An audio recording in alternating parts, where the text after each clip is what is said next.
Hi there, welcome back.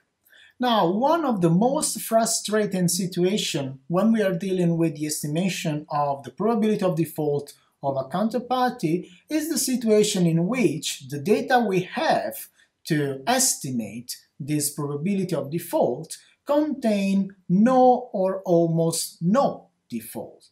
This is the typical case of low default portfolios. That is to say, portfolios in which, given the different types of counterparties we are considering, the number of defaults we have observed so far is negligible. And this actually creates problems in the reliability of the estimates we get for the probability of default of the different counterparties. Because you can imagine that we cannot really assume that since we have observed no default so far for a given type of counterparty, then the probability of that counterparty is actually zero. That will be a tremendous error. This is something that we want to avoid.